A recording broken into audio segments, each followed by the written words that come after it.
들여다본 17년 이한영 피살 사건인데 네. 진상은 밝혀졌어요. 음. 다만 그러한 행위를 한 사람을 잡지 못한 그렇죠. 거죠. 그래서 이제 넓게 미제 사건이라고 보는 이 이한영 씨 피살 사건. 로열 패밀리 출신의 탈북자잖아요. 네, 김정일 전 국방위원장과 동거했던 성혜림의 언니, 바로 성혜랑의 아들입니다. 그러니까 김정일 위원장의 조카인 셈이에요. 그렇죠.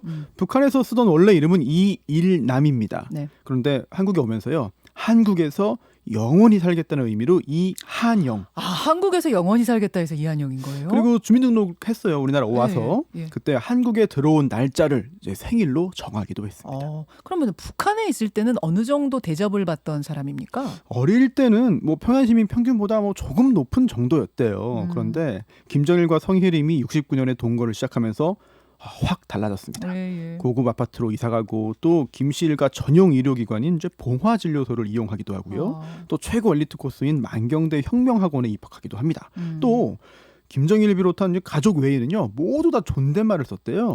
심지어 그 장성택, 예. 장석택도 고모부. 일남아라고 하지 못하고 일남 동무라고 불렀을 정도였습니다. 그래요. 그러니까 삶이 확 달라진 거네요. 회고록에 이런 내용도 있어요. 그 만경대 혁명학원 시절에 이한영의 잘못, 당시 이일남이죠. 잘못을 지적한 소대장, 중대장이 숙청돼 버리고 또 전화를 늦게 받았다는 이유로 사단장의 정강이를 차고 욕을 했는데 오히려 사단장이 반성문을 썼다. 그리고 하지만 이제 이모인 성혜림이 김정일과 사이가 멀어지면서 모스크바와 스위스 등을 오가며 살게 됐거든요. 이한영도 모친과 함께 성혜림을 따라 옮겨 다녔습니다. 그러다 82년 스위스 제네바로 유학을 갔고 이때 한국으로 들어오게 됐죠. 그렇죠. 그래서 정착해서 살다가 꽤 오래 살다가 피살이 된 거죠. 15년 동안 한국에 있었어요. 예. 그러다 97년에 살해당한 거죠. 그럼 어린 시절 이야기는 지금 간단히 정리를 해주셨고 한국으로 그럼 넘어오게 된 계기는 뭐예요? 스위스 간 지 한 2주쯤 지나서요. 예. 학원 가려고 집을 나섰습니다. 그러다가 제네바에 있는 한국 대사관에 전화를 걸었어요.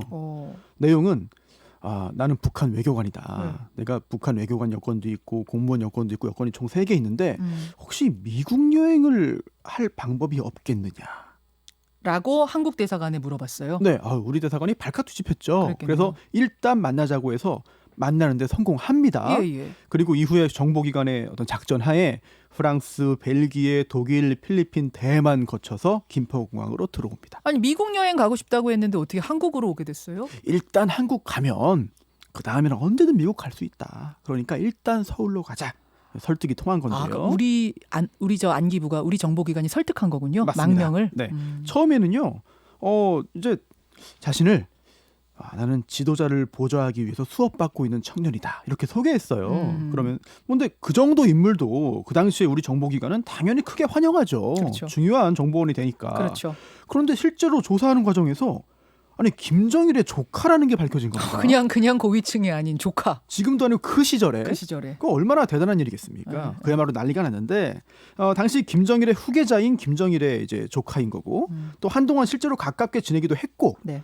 그러다 보니 김씨 일가 생활상이나 권력 구조 게다가 이제 비밀에 쌓여있던 그건 주석궁의 구조까지 이런 특급 정보가 쏟아져 나온 거예요. 당시 안기부에서 상당히 좋아했겠는데요. 당연하죠. 그래서 당시 그 대학교 한 학기 등록금이 약 50만 원 정도였는데 네.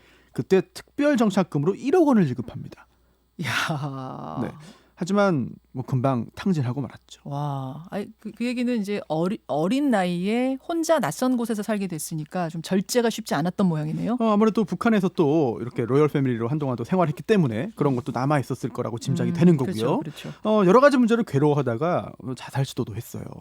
하지만 굉장히 중요한 정보원이었기 때문에 안기부가 신경을 많이 썼습니다. 예. 85년에는 성형수술도 시켜줬고요. 편하게 좀 살라고. 네, 또 87년에는요. 핀란드에서 활동하다 순직한 정보요원의 아들이라는 그런 가짜 신분을 만들어 주기도 하는데요. 이를 통해서 KBS 국제방송에 그 러시아어 담당 PD로 특채되도록 해줍니다. 맞아요. KBS PD였어요. 네, 그리고 그때 업무 중에 이제 만난 사람과 결혼까지 했는데요. 그리고 이제 89년에 해외 여행이 자유화됐거든요. 네. 이때 드디어 그동안 그렇게 바라던 미국 여행을 이제 아내와 함께 가려고 했는데 알고 보니까 이제 처음에 한국에 와서 주민등록증 받을 때부터 계속 출국 정지 상태였습니다. 아이고, 미국 여행 가겠다는 그 꿈에서부터 시작된 망명이었는데 네. 출국 정지? 굉장히 아이러니하네요. 그 후의 삶도 순탄치는 않았어요. 뭐 KBS에서 이제 직장 주택 주택 만드는 일에 참여했다가 이게 돈 되겠다 생각해서 퇴사하고 이제 사업을 시작했거든요. 주택 건설업을. 네, 처음에는 성공했습니다. 네. 그런데 얼마 안 가서 횡령 시비 벌어져서요. 1심 유죄 판결 받고 뭐 2심 대법원 거치면서 무죄로 바뀌는데 하지만 그 과정에서 10개월 동안 옥살이도 했어요. 그래요. 이후에도 한동안 안기부가 준 생활비로 살다가 예. 여러 사업을 시도합니다. 뭐 중국 농산물 수입 중개, 러시아 상인을 상대로 한 장사, 뭐 수입업 판매, 북한 그림 수입까지. 하지만 다 실패하고요. 또 안기부 지원마저 끊기자 이제 96년부터는요. 언론의 모습을 드러내기 시작합니다. 아니 경제적으로 어려워졌는데 언론의 모습을 드러낸다? 이거는 왜요? 본인의 북한에서의 경험을 예. 돈과 바꾸는 거죠. 일종의 어떤 뭐라고 해야 돼? 경험담을 파는 셈이 되는군요. 그런 거죠. 실제로 한 언론사 찾아갔어요. 내가 그 수기를 써서 제공하겠다라고 제안했지만 신분을 정확히 밝히지 않았기 때문에 믿을 수 없다면서 거절당했습니다. 예. 그래서 다른 언론사 찾아가서는요. 그동안의 일을 자세히 설명하게 돼요. 그러다가 중요한 정보를 말하게 됩니다. 어떤 중요한 정보요? 그때 이제 몇 년 전에 성혜림이 모스크바에 살고 있다는 내용이 알려져서 화제가 됐거든요.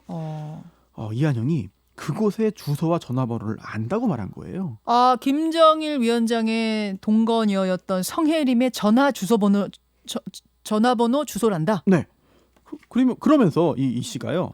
내가 근데 지금 어려운데 500만 원만 빌려달라. 이렇게 기자에게 부탁을 합니다. 예. 그러자 기자가 그 돈 안 갚아도 되니까 일단 성혜림 전화번호 좀 알려주시오. 아니다. 그냥 얘기 나온 김에 여기서 한번 직접 전화를 걸어봅시다. 걸었어요? 전화 걸었습니다. 받았어요? 받았습니다. 네. 성혜랑이 전화를 받았어요. 이제 어머니죠. 엄마가. 13년 만에 통화한 거예요. 40분간 통화 이어졌고요. 예. 또 놀라운 사실. 예. 성혜랑과 성혜림이 네. 우리도 한국으로 가고 싶다.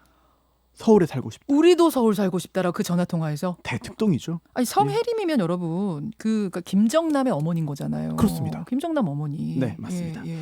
다른 언론사도 이후에 이제 이 씨와 접촉해서 사례비들 수백만 원씩 주면서 인터뷰 진행해서 여러 가지 특종이 나와요. 예. 심지어 많은 분들 기억하실 거예요.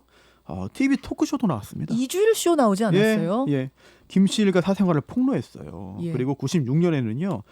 이제 조금 전 말씀드린 맨 처음 언론사에 제안했던 수기가 출간됩니다. 제목은 대동강 로열 패밀리의 서울 잠행 14년. 이렇게 언론의 특종 보도들을 쏟아내면서 경제적으로는 좀 이득이 있었겠지만 북한에서 상당히 눈엣가시였겠는데요. 본인도 불안해했고요. 안기부도 여러 차례 경고했습니다. 또 하지 안가 말라고. 제공하면서 여기 머물러라 했는데 수기 내용 중에 일부에 대한 안기부의 삭제 요청을 거부하면서 안가에서 나오게 됐어요. 그리고 그 후에 거주하던 분당 아파트도 채권자 손에 넘어가면서 가족들을 처가에 보내고 자신은 이제 일정한 주거지 없이 친구 집 전전하기 시작하거든요. 예. 대학 시절부터 가깝게 지내던 선배 집 한 칸을 이제 임시 거처로 정하고 가끔 들러서 이제 지내던 중에 피살됐습니다. 그러니까 불안했었는데 결국은 사건이 벌어진 거네요. 네. 그 피살 사건 자체를 좀 네. 들여다보죠. 네.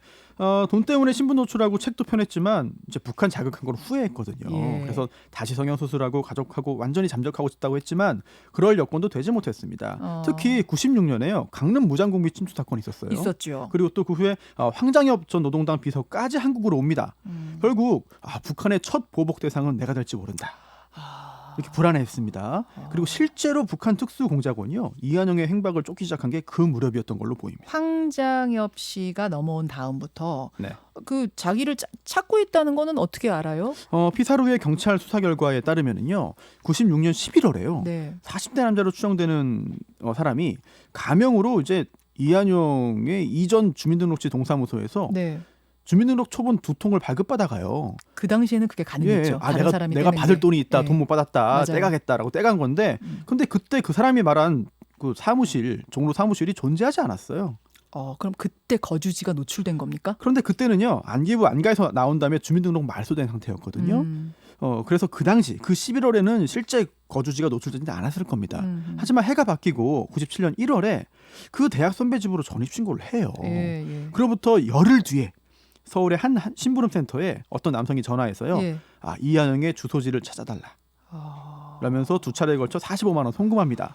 근데 그때는 주민등록 살아난 이유기 때문에 결국 정보가 확인됐죠. 누군가 주소를 계속 찾다가 주민등록이 살아나자마자 주소를 확보한 거네요. 그렇습니다. 그리고 며칠 후에는요. 또 다른 심부름 센터에 더 자세한 정보 알려달라. 라는 전화가 오고요. 네. 그리고 전화번호 또 기타 신변 정보가 불법적으로 확인돼서 전달됩니다. 그러면은 모든 정보는 다 유출이 됐어요. 네, 공작원들이 이때부터 그 아파트 단지를 차량으로 배회하면서 답사를 했어요. 근데 놀라운 사실은 이걸 목격한 주민과 경비원도 많았습니다. 그래요. 또 2월 1일부터 15일까지는요. 예. 매일 저녁 7시 정각마다 이제 전화가 왔어요. 저 얹혀 사는 그 예. 대학 선배 집으로. 누구냐고 물어봐도 아무 말 없이 5분 동안 숨소리만 들렸다. 어. 그러다 사건 당일이 된 거죠. 참 이런 얘기 들으면 상당히 불안했을 텐데 그 사건 당일 상황은요. 네, 당시 이한영은요 처가 쪽 사람하고 함께 그 서울 백화점 몇 곳에서 초콜릿 판매점 운영했거든요. 근데 발렌타인데이 행사가 있었어요. 예, 예. 근데 바쁘잖아요. 네. 그래서 바쁘게 일하다가 이제 여관에서 지낼 정도였습니다. 예, 예. 그곳에 못 오고 잠도 밖에서 자고 행사 끝난 다음 날 이제 15일이죠. 15일 오전에 잡지사 기자 사칭한 전화도 걸려왔고 또 퇴근 시간 언제냐고 물어보는 또 이제 아무 말 없는 전화가 또 몇 통 왔습니다. 그 대학 선배 집에. 네. 그날 저녁 이제 손윗동서하고 이제 커피점에서 만나서 얘기도 하고 저녁 식사하고 9시 45분에 헤어진 다음에 이제 그 선배 집으로 온 거예요. 근데 그 집 앞에서 피살된 거죠. 공작원들이 미리 14층에 기다리고 있었습니다. 예, 예. 엘리베이터에서 이한영 씨가 내리자 가서 잠깐 이야기하자 라면서 끌고 가려 했어요. 처음엔 그냥 끌고 가려고 했다면서요, 진짜. 네. 근데 목격자가 있었습니다. 네. 왜냐하면 그 맞은편 집에 살던 박모 씨인데요. 네. 현관 밖에서 소리 나니까 이제 그 당시에 그 현관문에 있던 그 렌즈 있잖아요. 조그만 거, 네, 밖을 동그라미. 볼 수 있는 거. 이걸 통해 밖을 내다본 건데 권총을 겨눈 남자를 보고 즉시 신고합니다. 그리고 다시 밖을 보니까 한 남자가 권총에 소음기를 꼈고 또 이 씨가 계단 쪽으로 도망치려 하니까 다른 남자가 벽 쪽으로 3개 밀고 내리쳤다. 이어서 권총 든 남자가 2발을 발사해서 그중 한 발이 왼쪽 이마에 박혔습니다. 범인들은 도주했고요. 그래서요. 이제 그 박 씨가 목격자가 바로 이제 그 공작원들이 도망가니까 예, 밖으로 예. 나왔어요. 그래서 맞은편에 있던 선배 집의 문을 두드립니다. 예. 그러다 선배 부인이 나와서 이한영 씨를 보고 이게 무슨 일이냐 물어봐요. 이한영 씨가 처음 즉사한 게 아니에요. 네, 그래서 예. 그 당시에 손가락 2개를 펴 보이면서 예. 간첩이라고 말을 했어요. 이후에 의식을 잃고 병원으로 옮겨졌으나 뇌사 상태에 빠졌고 열흘 만에 사망했죠. 그럼 범인들은 그 길로 달아나서 결국 못 잡은 거예요? 남해안으로 갔고 공장용 잠수함 타고 북으로 갔습니다. 공화국 영웅칭호까지 받았거든요. 네. 근데 이거 나중에 밝혀진 거고 처음에는 뭐 혹시 안기부가 한 거 아니냐라는 의심도 있었습니다만 근데 이게 성혜림의 서울행 얘기가 나오는 상황에서 이한영을 안기부가 없앨 이유는 없죠. 그러면 북한 공작원 소행이라는 거는 뭐 어떤 식으로 나중에 확인이 됐습니까? 이후에 경찰이 다 조사했는데요. 결국 97년 10월에 체포한 또 다른 공작원 예. 최정남과 강현정이 예. 이한영 사건의 범인은 난파공작원 최순호다. 라고 밝혔고요. 또 그 전에 체포된 어떤 간첩 등을 통해서 이 최순호와 함께한 윤동철의 존재도 밝혀졌습니다. 실명까지 나오긴 했군요. 네, 그래서 안기부가요. 북한 대남공작부 소속의 테러 전문요원에 의해 이한영이 살해된 것으로 공식 발표했죠. 자, 이한영 피살 사건을 이렇게 쭉 굉장히 빨리 살펴봤는데 사실은 이것보다 숨은 이야기가 너무 많습니다. 그거는 우리 댓글쇼에서 유튜브로 조금 더 풀어가기로 하고 마지막으로 하고 싶은 말씀. 이한영은 사실 북한 로열 패밀리 출신입니다. 그런데 그 후에 어찌됐든 한국으로 와서 우리 사회에 뿌리 내리려고 여러 가지 노력을 한 사람이기도 해요. 평범하게 영원히 한국에서 살고 싶었던 사람. 결국 그의 사망도 분단의 아픔 중에 하나가 아닌가 물론이죠. 싶어요. 물론이죠. 뭐 지금 이제 남북 관계가 매우 안 좋잖아요. 네. 더 안 좋아질 게 아닌가 걱정되고 이럴수록 우리들의 고통만 커지지 않겠나. 뭐 대결과 살상으로 이어진 아픈 역사가 반복되지 않도록 양쪽 모두 냉정을 찾아야 할 것 같습니다. 여기까지 탐정 손수호 수고하셨습니다. 네.